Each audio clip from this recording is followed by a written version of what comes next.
when you think about policy, oftentimes people feel like policy is maybe just putting more things on my plate.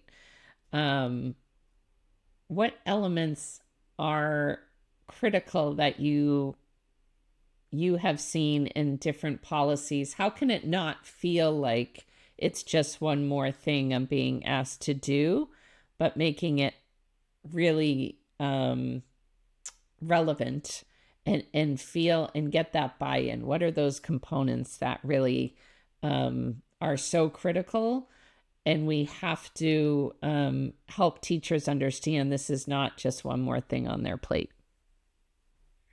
Well, I think at ExcelinEd, we strive to promote a preventative model so that we're starting from the earliest grades. Some states even adopt supports for pre-K prior to ever arriving at kindergarten to help students be as ready as they can when they arrive.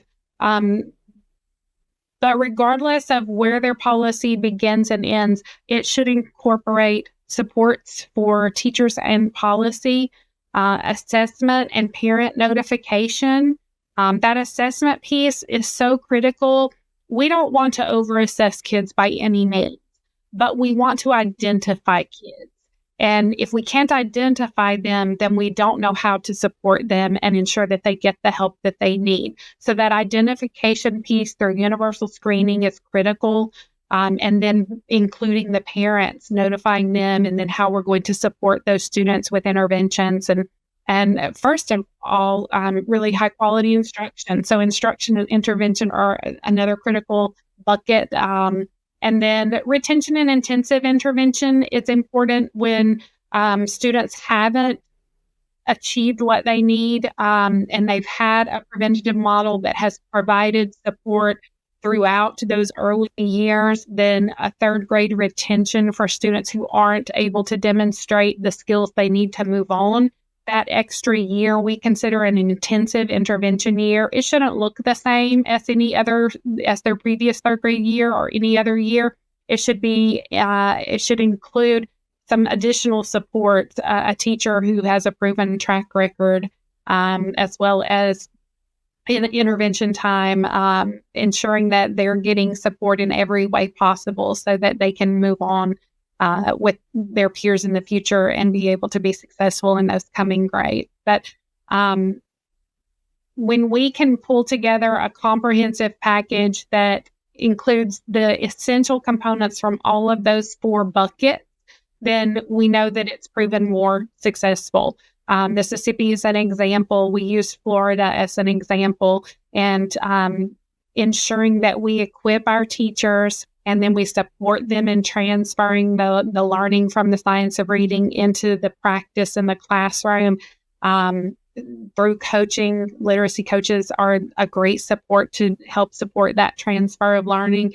And then also one of the pieces that we've seen other states strive for is ensuring that EPPs, our educator preparation programs, are aligning with the science of reading, and that the coursework is equipping our new teachers that are just moving into the career to be effective from day one. When we can align our programs and ensure that they get that training before they ever arrive in the classroom, then we're not having to retrain after.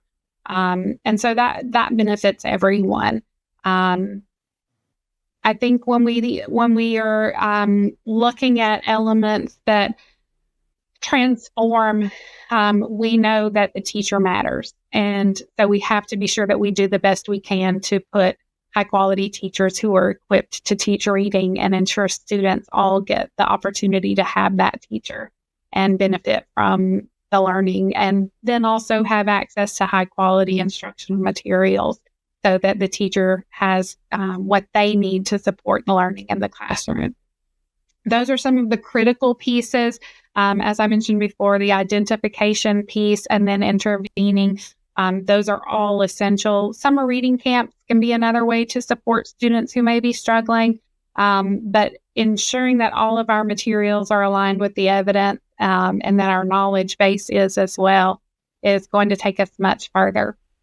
When I was at FCRR as the director of intervention, I often got the question, what is the best intervention? And I would always say prevention. So I love your first point about, your policies are really preventative in nature and trying to catch them before they fall. But then for those who are in the upper grades, right, who maybe didn't have all of these high quality instructional materials and things like that, making sure you have intense intervention and knowledgeable teachers.